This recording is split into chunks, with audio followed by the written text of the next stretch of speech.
Hello, everybody, and welcome to the Around the SBSL podcast here with Shanks and Kylo Ren, XOXO.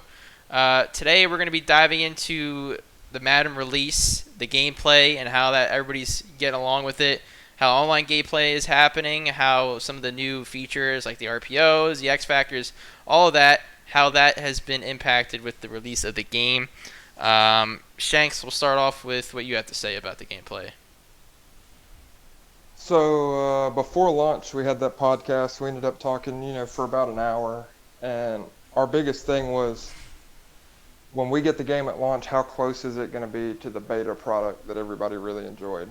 Um, and man, I think you look at what a lot of the devs said leading up to launch, and they said, we're not fixing pass rush. We're not fixing throwing animations. We're not fixing any of that. There will be some minor tuning. Um, And I think as a whole, man, out of the box, it probably plays as well as any Madden since probably 25. You're going to hear guys complain about the fumbles. Um, but, man, I think a lot of that is skill. If you're juking and spinning and doing all this in traffic and you get hit, you're going to fumble. Zone coverage, I think, is a little weak, and I've heard a lot of guys talk about is the zone coverage being weaker a byproduct of them making man uh, actually a viable option this year? I know Soden's already talked about, this patch coming up at the end of August. So we talk again about another concern where if the dev team goes in and tries to tune these zones, can they make zone just a little more effective without completely breaking man coverage? Because I think man is in a really good spot. So aside from that, I think it's really good, man.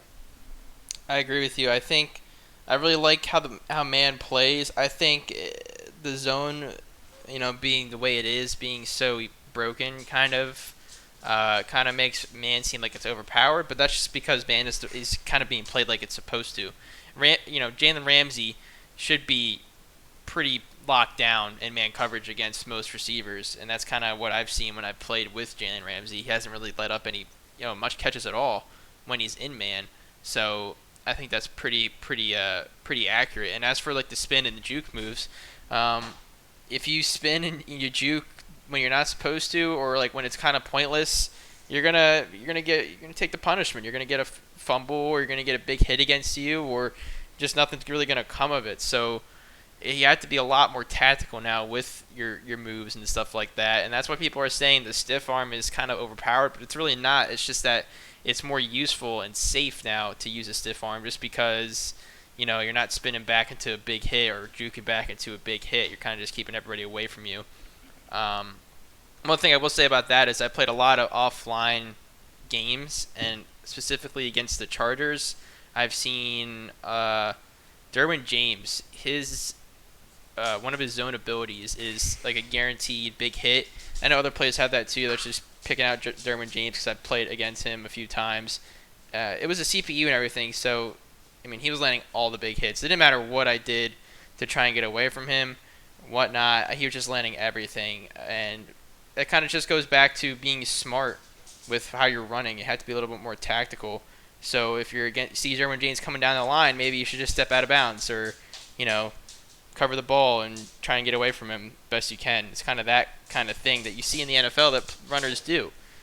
If they're going towards the sideline, they got three defenders around them. They're not going to try and spin away from all of them. They're going to take the yards and get That's out of true. bounds. That's a good point. I didn't even think of that. I do ultimately still think there's probably some tuning to fumbles. And I don't think it's Yes. so much, if you juke into Derwin James and he takes your head off, you deserve it. Yeah. But I've seen a lot of videos pop up on Twitter and on Twitch where guys get a pick and are returning the pick, and then like Tom Brady hit sticks you and Yeah. you Yeah. fumble. So I think the hit stick probability may get touched a little bit, and fumbles may get touched a little bit. Um, I agree. I think it's the definitely the, the the frequency of the fumbles and the big hits in general by every player is too much. I think the idea that they had was what they were trying to go for. I think is good with like being punished, actually being punished for your ball carrier moves being inefficient or not wise to do them, but it does need to be tuned down a little bit. I agree. And it's like everything else with EA. There's cause and effect. If there are obviously things that even, just a couple guys who play occasionally online and are in a CFM realize that probably need to be patched. The issue is and has always been, hey, when they, if they tune hit sticks to where, you gotta, maybe they establish a threshold or they tune fumbles, can they successfully do it without making those two things completely non-existent? In the past, we've had so many times where EA, hey, the zones are broken. And then they come back and they're either A, more broken or more overpowered. Last year they tuned some things, and as a result, for an entire patch cycle, we got the fall forward glitch. Right. I mean, so hopefully, some faith has been restored based on how close the game we got at launch was to the game we got in the beta. And everything like that, yeah.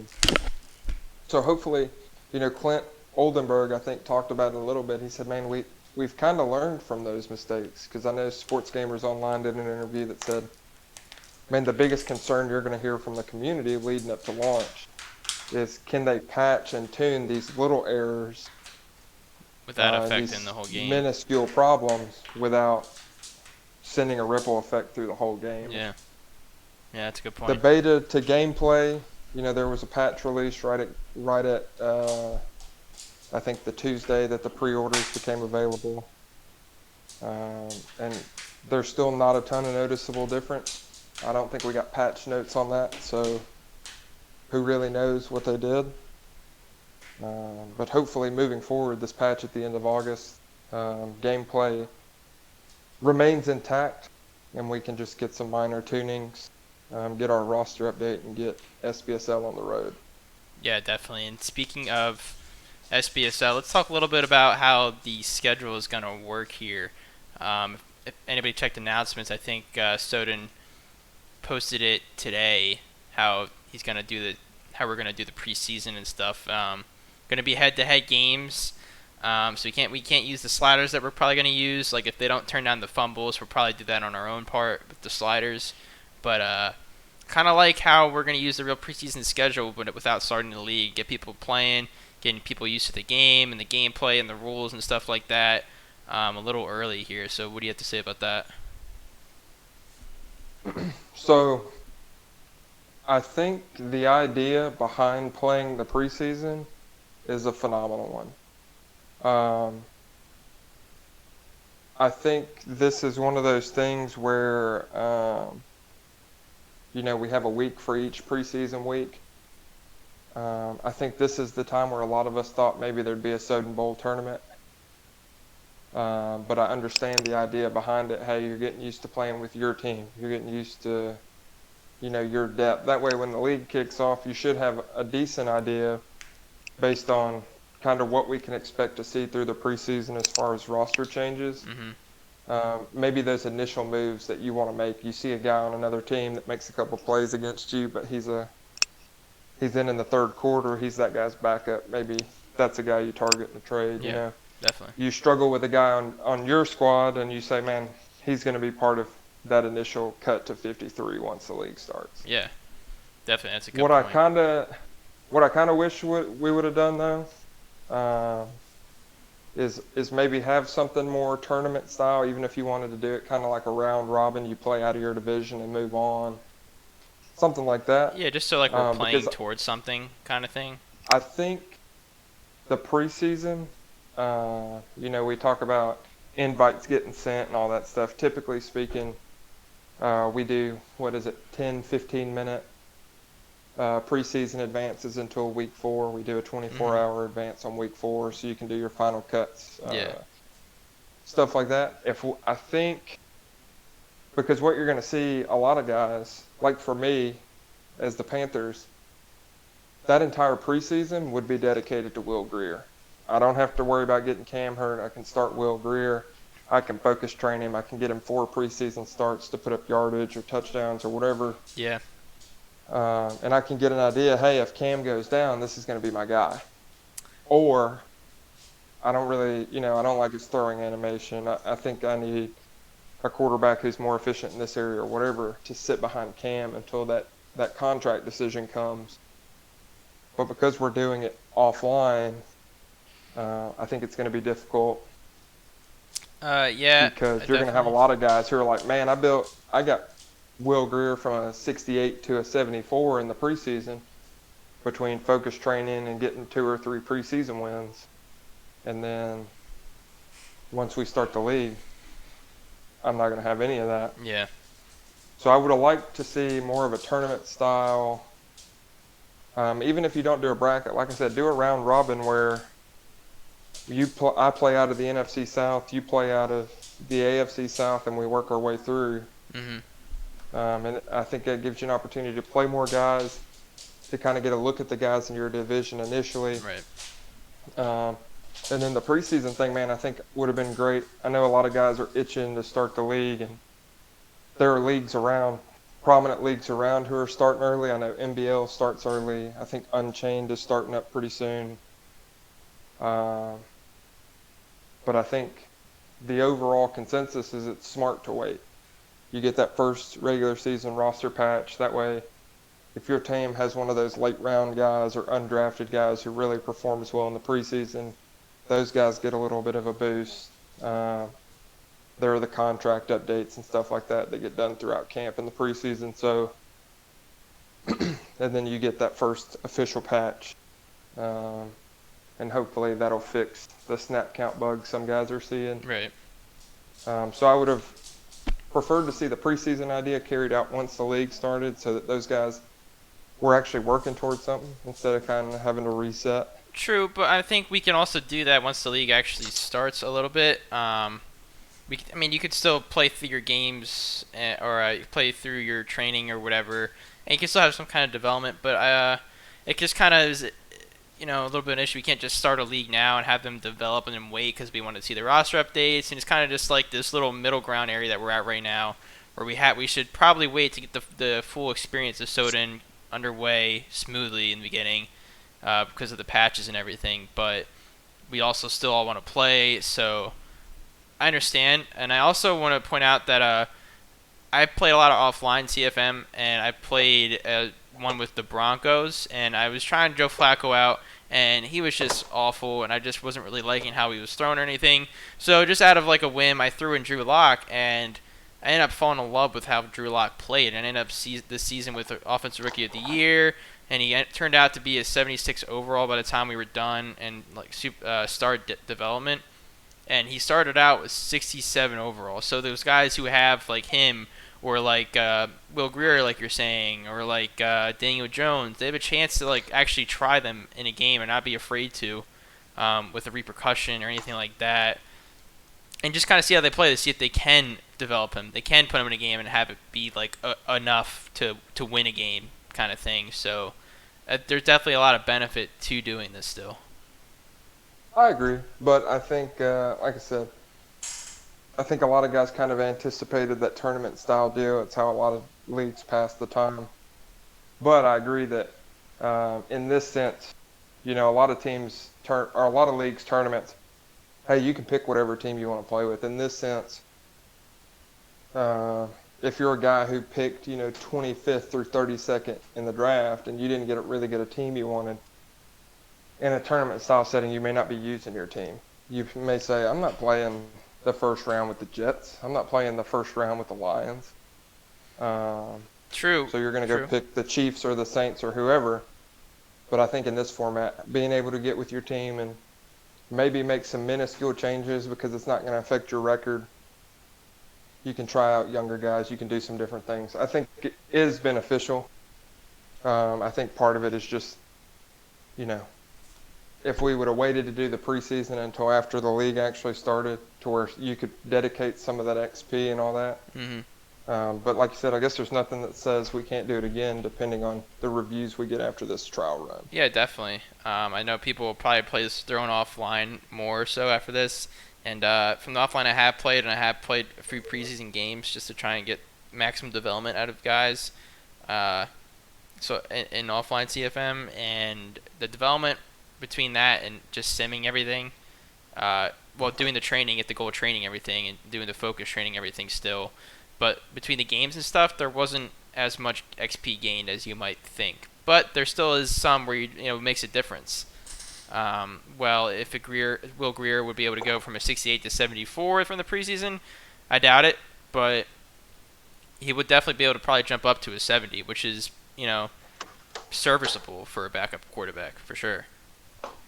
Absolutely. And I mean, in situations like a lot of us have around the league where your quarterback is pretty well entrenched, um, finding a backup, especially with the way the rating stretch worked this year, is going to be paramount. Because if your starter goes down, a lot of guys are in positions where their backup quarterback maybe a 65 overall.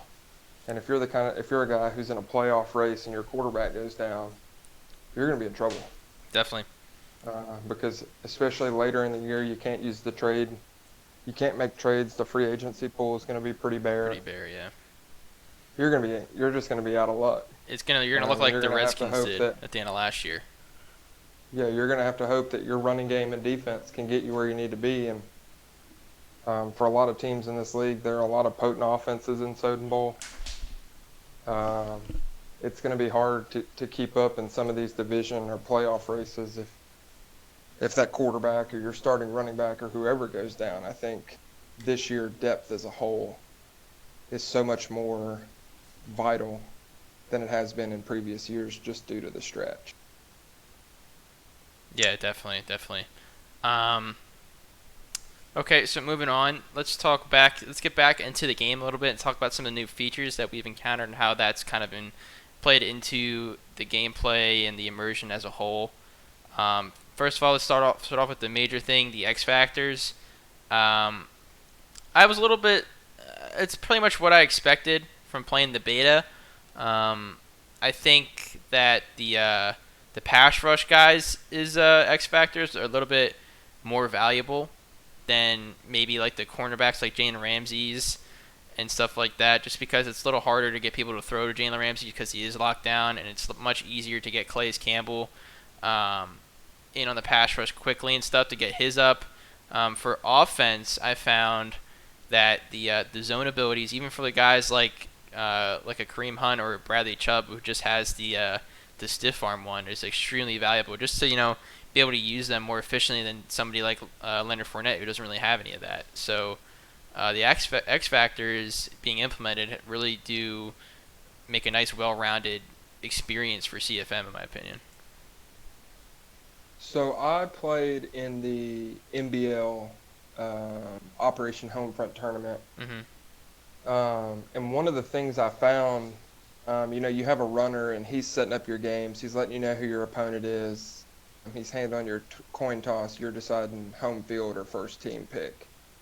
And round one, I played with the Chargers. They're one of my favorite teams to use on this year's game. And I thought, hey, I'm going to be playing with my Panthers in Soden. I'm going to get more use than I probably want out of them. But after advancing out of round one, you really start being conscious of the team you pick. A big factor in that decision became X factors. Mm-hmm. Who's going to put me in a best position that if I can get them in the zone, if I can get them activated, is going to be able to make plays and change kind of the course of the entire game. And it's like you said, pass rushers this year, if you have an elite pass rusher with an X factor and you can bring a little heat early in the game to get them activated, it's deadly, it makes man. life on offense really difficult because every single play, regardless of its run or pass, you have to account for them. I will say, though, some of the receiver abilities, like double me, if you get one of those elite guys with that kind of X factor and he gets activated, even as simple as it is to get them out of the zone and get them deactivated and back to normal, that became challenging at times. I mean, these guys truly A lot of people in the beta said, "Oh, the X factors are overpowered," but it doesn't feel that way. It feels almost organic. Like, hey, you get the ball to this guy 4 or 5 times, and he starts to heat up, and he's really hard to stop. It's the same way on defense, even with Jalen Ramsey. I think his to get him activated is what 3 pass breakups or Mm-hmm. 3 incompletions forced. Yeah. But if you make a bad read and you throw it Jalen Ramsey and he picks it off, he's Intercepts in the it. zone, Yeah, he's hot then. Yeah. And and that side of the field is gone. You can't throw at him. yeah. Like, But so I think they did a really good job of it in making it, even though those guys become, borderline unstoppable, it doesn't feel necessarily like you're fighting an uphill battle. Like, it doesn't feel impossible to get them out of the zone. It just means that while they're there and while they're ticking and while they're blinking or whatever, you just got to be more cognizant. But I think it'll definitely affect roster management, especially within CFM, because you're not going to want to let those guys go. mm-mm, definitely not. Definitely not going to let them go. And going back to how they impact the game. Going back to the Chargers, the combination of Derwin James and Joey Bosa is insane, man. Like, if you try to run the ball and get around the pass rush that Joey Bosa brings, you're on right of the Derwin James and get slammed for a big hit way too frequently than you would like. No matter what kind of running back you're really using. And then if you try and sit back and pass it, then you have Joey Bosa who comes around the edge and like 4 or 5 seconds. So you're kind of having to go back to or try. For me when I played them, I had to force myself to use a lot of RPOs, use a lot of quick passes and stuff like that. Some screens, some quick runs to the other side where Derwin James isn't, kind of thing. And that's kind of realistic to how the NFL is. You got to account for those X factor players in real games. You have a guy like Aaron Donald who's being accounted for so much every single game. He's getting double teamed, triple teamed. Doesn't really matter for him. He still gets through. So I think it's just kind of accurate, and I really like how that's kind of created more immersion and volume and depth to the CFM experience and the gameplay experience as a whole. I'm going to give EA some credit too when we talk about X factors because CFM is almost feels like kind of the redheaded stepchild at EA. Mutt makes millions and millions and millions of dollars a year from microtransactions, and that's what I think the predominant Madden player is focused on. It's the same way with Diamond Dynasty and MLB The Show. But I think something that they did that was really cool in franchise, just running through, like you said, the offline scenarios and seeing kind of when you're playing a team that has multiple X Factor guys. So if you're the Broncos and you're playing the Chargers, and your offensive or defensive coordinator comes to you and says, "Hey, we need to try to figure out how to limit Derwin James. We need to figure out how to limit Joey Bosa." And you're allowed to set those goals based on how well you honestly think you can manage that X factor, and the potential XP boost and stuff like that that come with it. I think provide an interesting kind of dynamic moving forward where, hey, I'm the Panthers, I'm facing Cam Jordan this week. If I keep Greg Olsen on the end of the line and I can kind of neutralize Cam Jordan, it's going to reap benefits for me. Mm-hmm. Definitely, and this just kind of goes back into you really kind of are going to have to game plan for not only just how your opponent plays, which definitely goes into a factor of how they're using the X Factor people and whatnot, and how they're using the other people around him, but it also goes into how the actual player in the game plays with the X Factor. Going back to Joey Bosa and Derwin James, you do have to put an extra blocker in sometimes for Joey Bosa, or for Cameron Jordan, like I said, you're gonna have to put an extra blocker in sometimes if you want to try and do a deep pass. So it's gonna have to change it up. If you're a team like the Chiefs, who throw it deep a lot to Tyreek Hill, you might not have time if you play somebody like the Chargers. So it's going to be a lot more game planning, a lot more strategy involved with the whole concept of the game, not just playing. So it's really going to be a fun year. Going back to a little bit more about the gameplay, let's talk a little bit about the RPOs. I know a lot of people have been having issues with trying to incorporate the RPOs efficiently and trying to mitigate the risk that comes with using the RPOs. So with the RPOs, there's a few options, and I have the Eagles playbook up here with their set of gun doubles offset weak. Just because it has a few of the most common RPOs, it has the alert here, the peek, and the read. So first of all, the peek is probably my favorite one if you're dealing with the pass rush, just because it's kind of works like an option. If you don't touch anything, he's not going to hand it off, and he's going to go back and and try and pass the ball. But again, it's going to have to be a quick read to get this ball out quickly without getting the penalty. Another thing is you kind of have to. I mean, tutorials kind of go over this, but you kind of have to read the linebackers or the field, or the area of the field of which you're trying to throw it to, because if the linebackers have to step forward and and bite on the run for you to throw it over top of them, and they have to sit back if you're going to run it. But it's a split second decision almost. So you just kind of have to get into practices and start just trying to use them.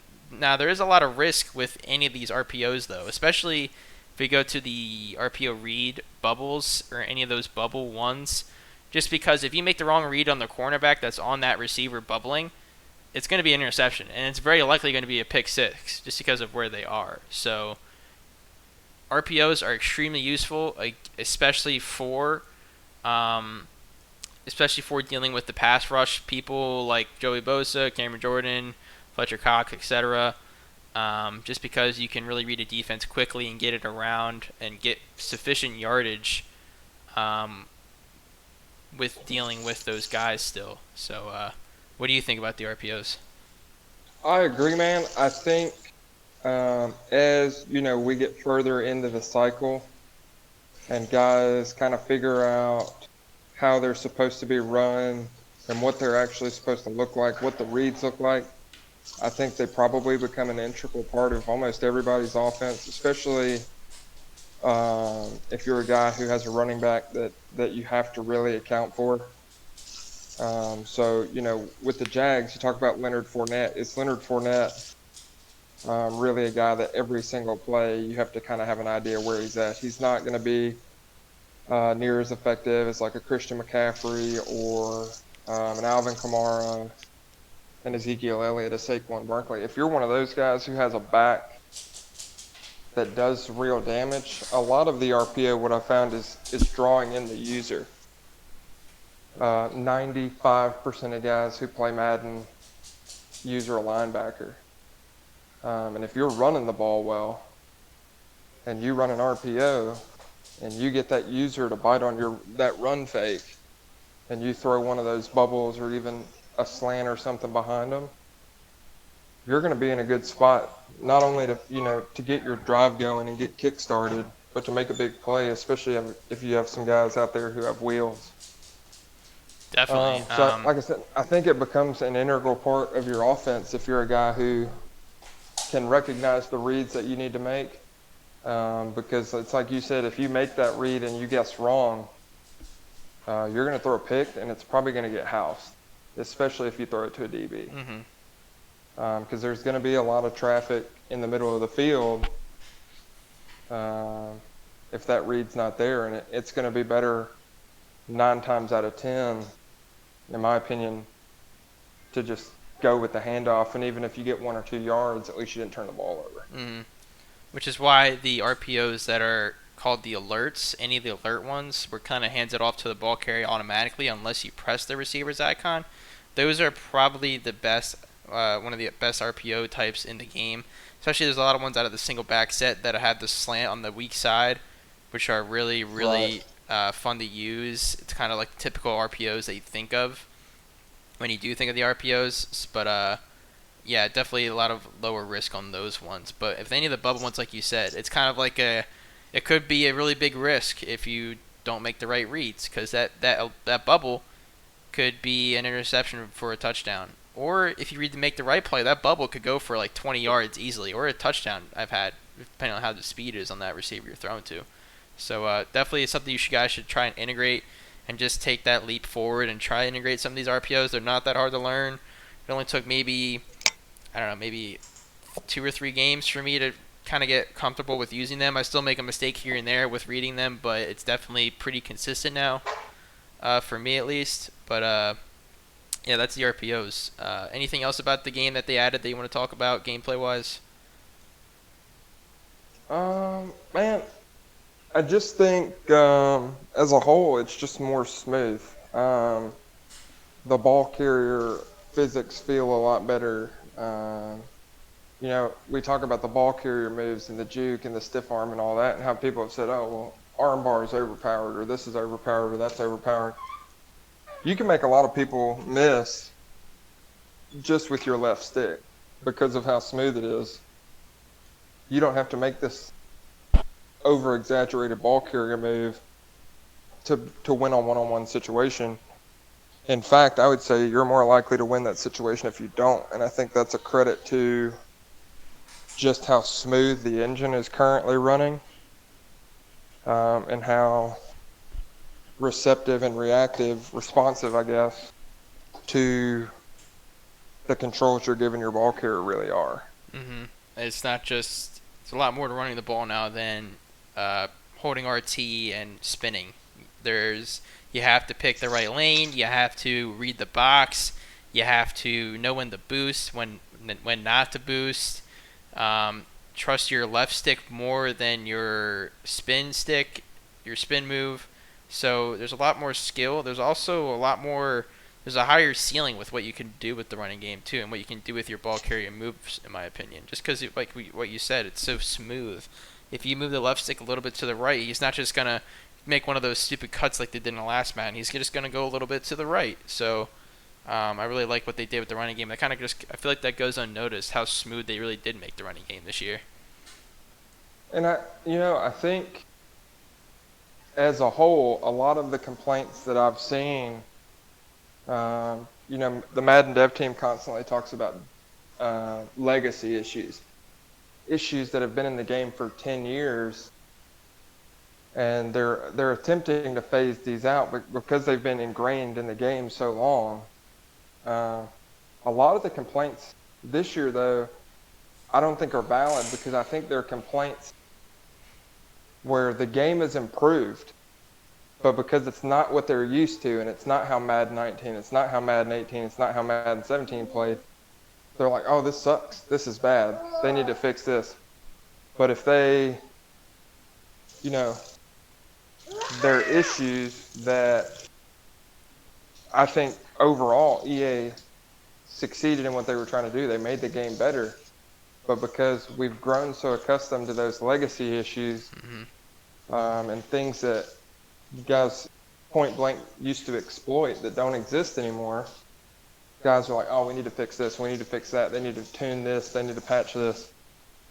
And it's not necessarily anything that EA did wrong. It's things that they changed that guys have been able to use to their advantage for the last 3 years that are now gone. Yeah. It's forcing you to make reads. It's forcing you to be effective in user coverage. It's forcing you to do all these things. You can't run around holding Y anymore and get these crazy lurk animations. And guys are saying, oh, there's not enough interceptions. I'm not intercepting balls that I should be. But if you're running full speed back into a cloud with your middle linebacker, and he throws over top of you, there's not a linebacker in the NFL who's getting a 40-inch vertical, turning around, doing a 180 and getting a pick. Yeah, it's not happening. But some guys are so used to the way that Madden has been in the past that they downplay what are actually improvements in Madden 20 and go, no, that needs to be fixed. Well, it's not broken. It's just different. It's just more and realistic. Madden told us this year it would be more realistic. The rating stretch, gameplay, player motion, all that, they told us would be different this year. And, I think that the beta was a really small sample. So guys came away honestly, either liking it or disliking it.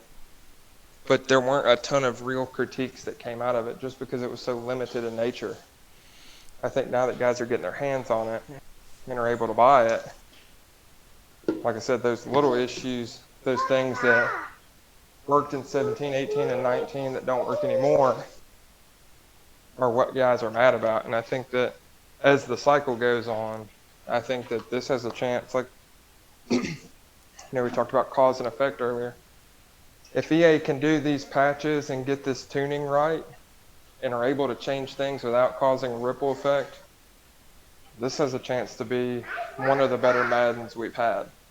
Definitely. And the only thing I can think of where I don't like about the changes that they did announce, everything that they've said so far, and they kind of stuck to, and they stuck to their guns, and they really have made a lot of changes for the best with the passing levels and everything that we kind of already talked about.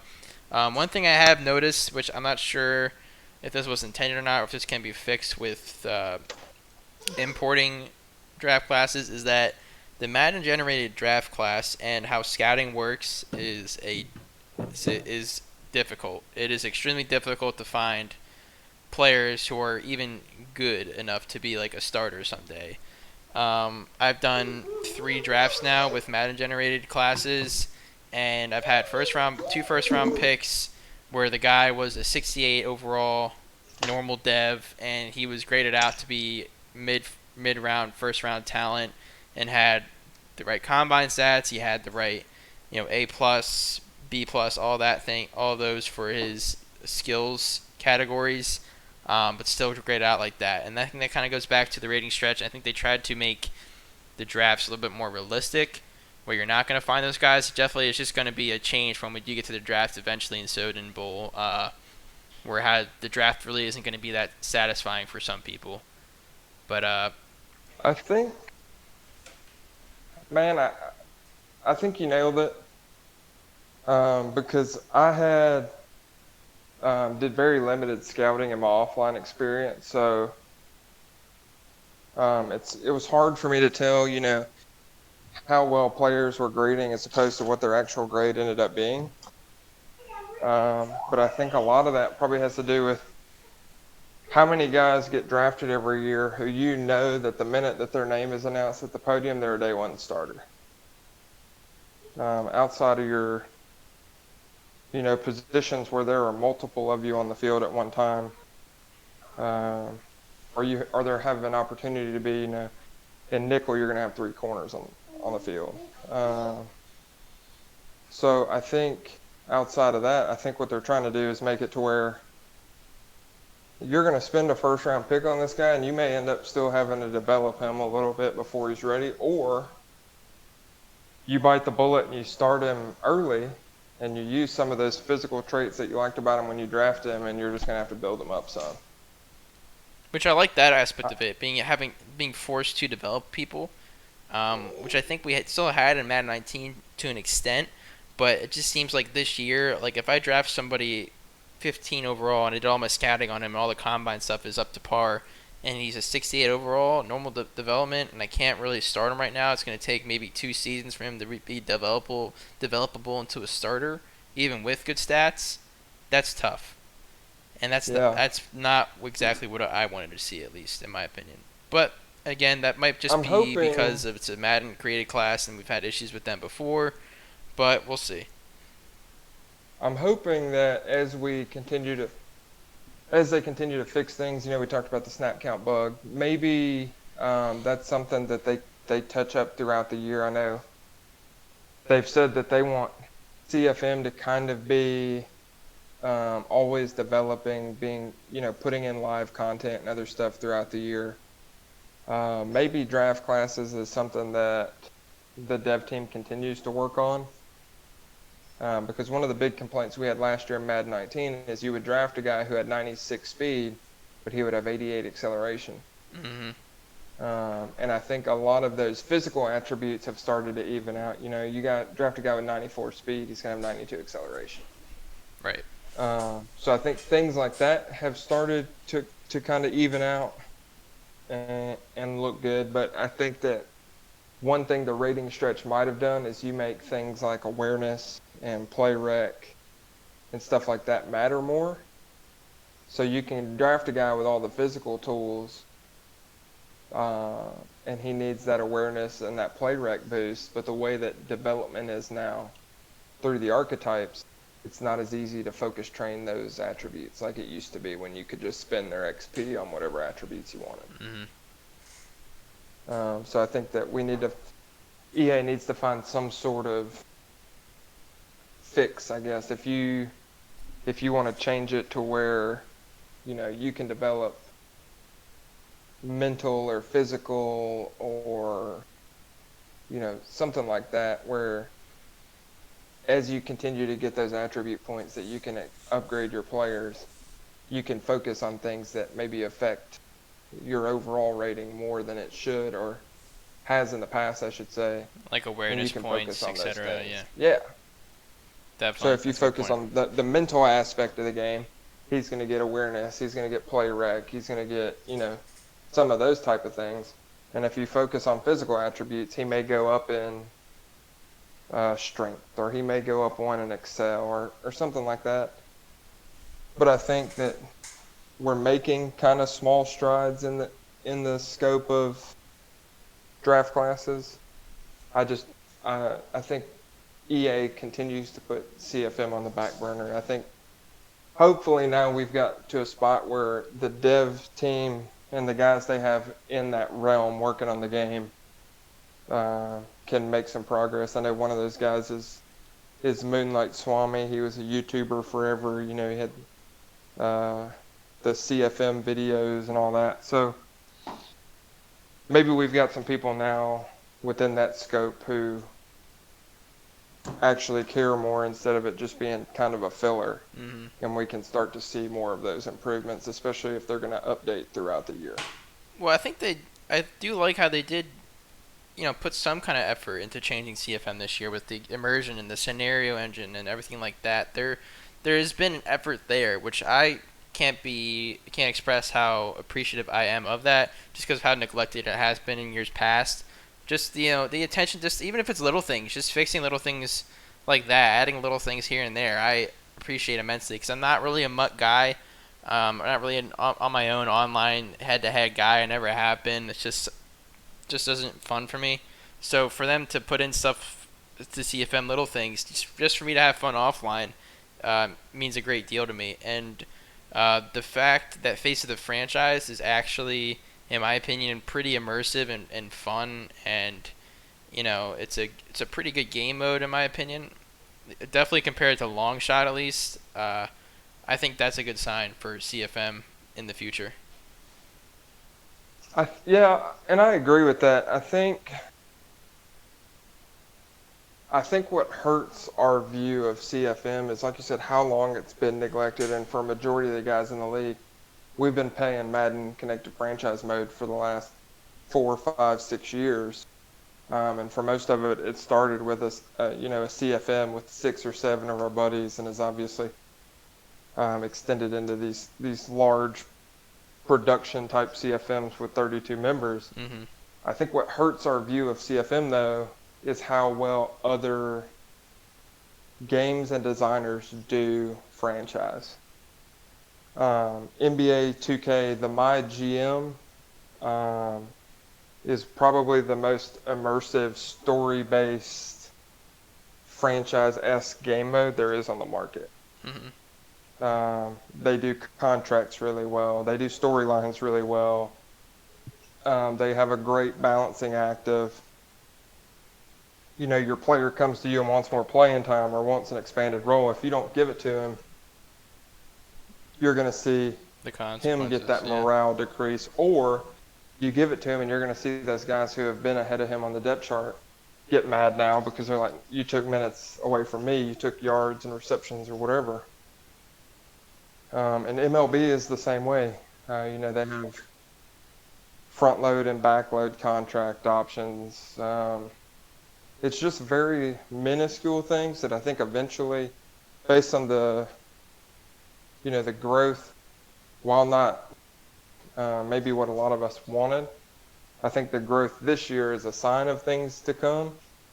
And hopefully we start to see some of that as we get further into this cycle. Because, they talked about adding fifth-year rookie options Hmm. for first-round picks that would be in an update that came later in the cycle. So it sounds like they're listening.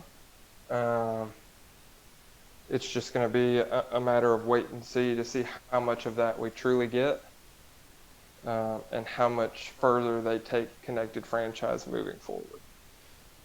And I kind of have to be a little bit realistic about your expectations with how they do handle CFM, which is why I was kind of, so appreciative that they even did anything uh, to it and added anything to it.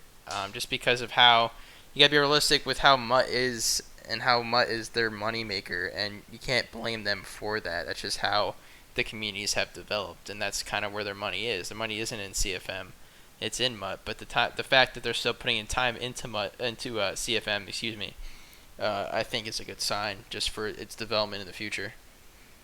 Yeah, but 2K and Yeah, Sony San Diego, their primary moneymakers are 2K My League and Diamond Dynasty. true. That's because But they I think made it's their. I don't think. I think Face of the Franchise was Madden's attempt to see if they can try and get into that. Just because the way those work is it kind of is able for you to use your own player in online games and stuff that you created and kind of build up like that. So you can use the offline, incorporate everything like 2K does. But in Madden, I've thought about it, and I'm not really sure how you would be able to do that. Face of the Franchise is a good start with the quarterback and everything, being forced to use the quarterback. That could be something that could be useful, but you can't really have, a neighborhood or something in Madden. How would that work? yeah, but I mean, both of those games, like it's apparent that EA's primary focus in Mutt, and I agree with you, it should be because it's their cash pit. But 2K has a card-based game. It's not actually My League, I forget what it's called, but My they team have a or something. card-based I game. forget. Yeah, My Yeah. Team, which is an identical concept. And Diamond Dynasty is the same thing as well. You buy cards on the market, you exchange them. MLB probably MLB, the primary difference between Sony San Diego and EA though is you can't buy coins for Madden. It's against their, user agreement, and there are people whose accounts have been banned for doing it. But Sony San Diego allows you to buy stubs right from the store. So instead of buying points to buy packs in Madden, you're buying stubs, which is your actual currency. You can go out, you can spend it on whatever you want. But both of those studios have card-based games that include microtransactions that are going to be the primary moneymaker for both of them. But there seems to be a more concerted effort towards franchising. I don't need to feel like I'm sitting behind the GM desk in Madden, but there are a lot of smaller features that scouting in MLB is much different than Madden.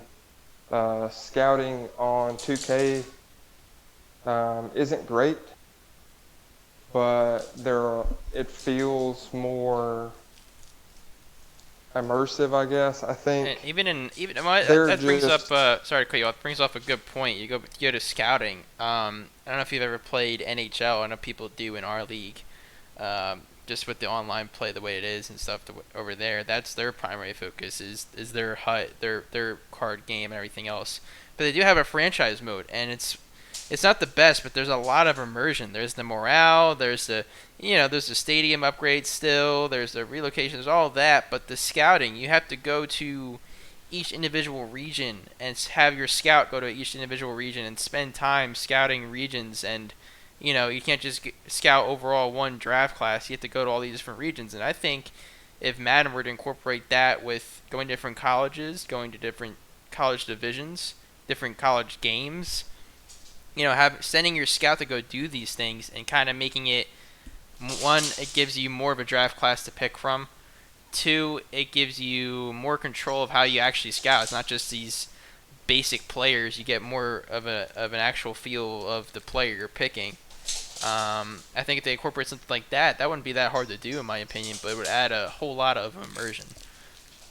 I think NHL is made by EA, Yeah. and that's the same kind of scouting kind of idea that MLB The Show uses.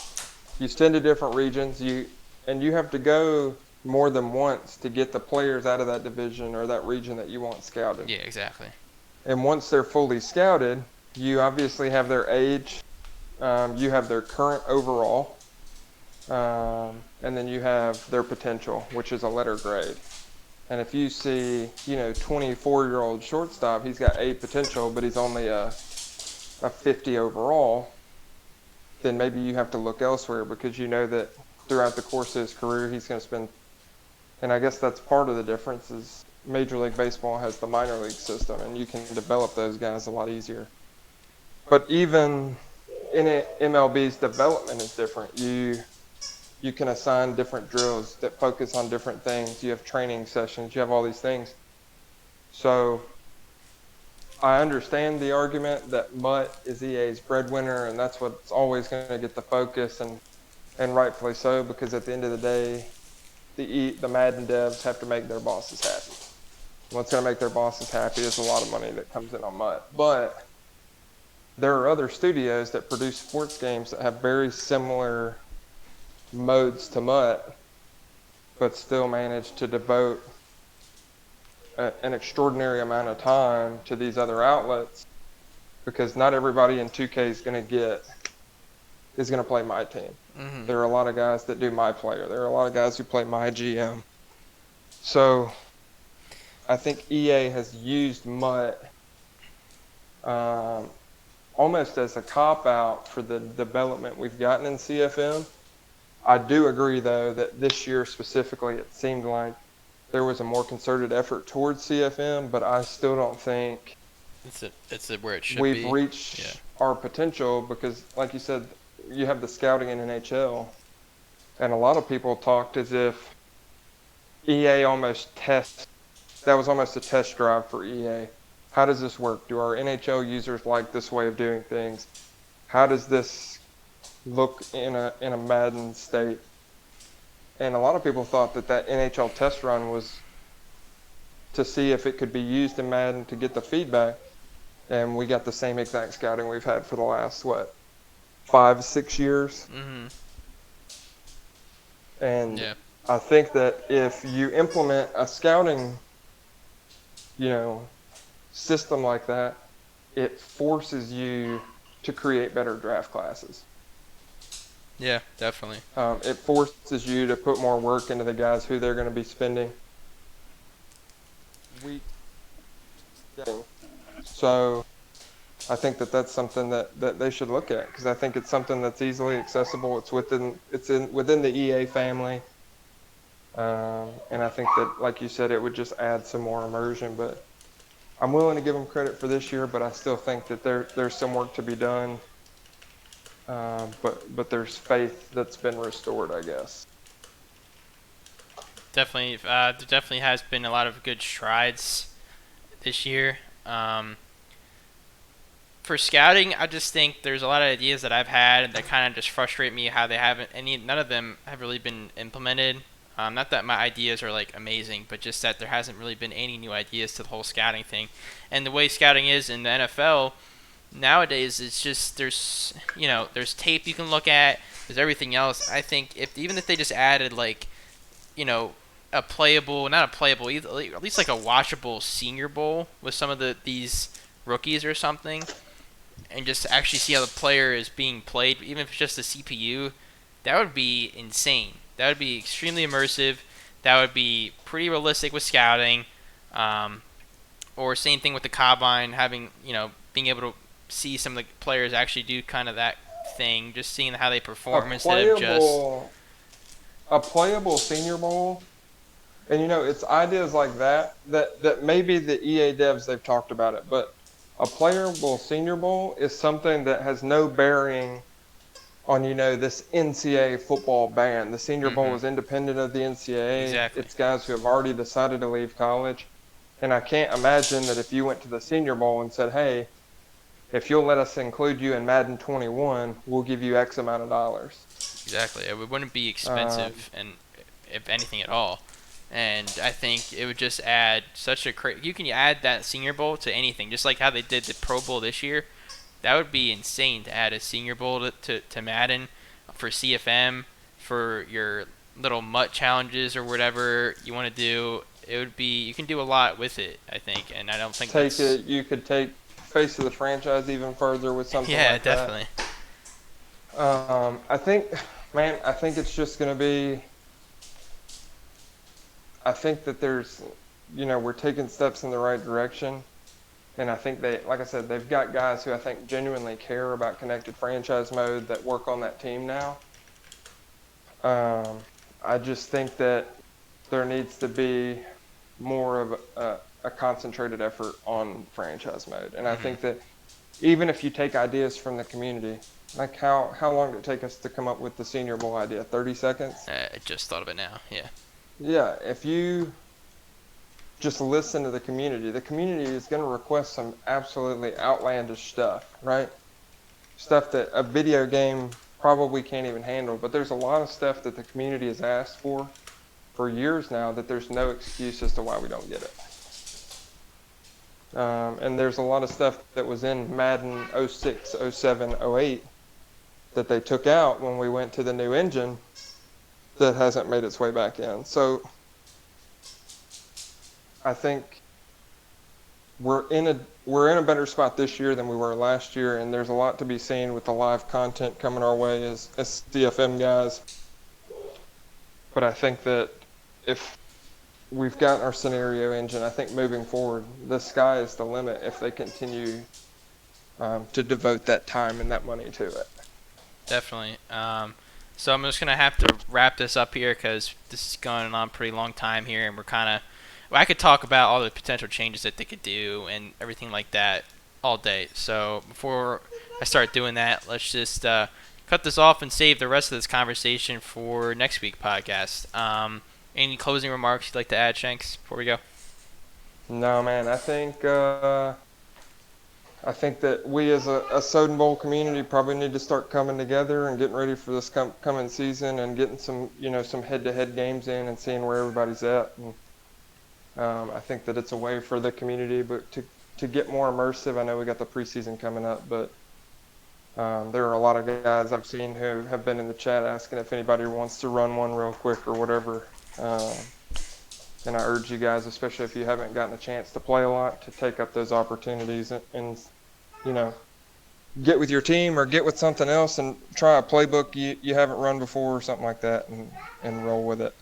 Definitely try new things in this new Madden. There's so much more you can do with offense and defense, but definitely on offense that I feel like even people who are pro players, like those YouTubers, whatever, who post videos all the time about this stuff, haven't really tapped into, especially in a CFM simulation environment. So get out there, play some head-to-head, and just experiment a little bit. Have fun with the game until we start setting up bowl up again. I would also urge you that if you're a guy, there are a handful of us, maybe more, who just as we fill this gap between release and Soden Bowl, are playing Mutt. Man, I would urge you that if that's you, get some games in. For every handful of Mutt games you play or a season or whatever, get some games back in with one of the guys in the league and play by the league rules.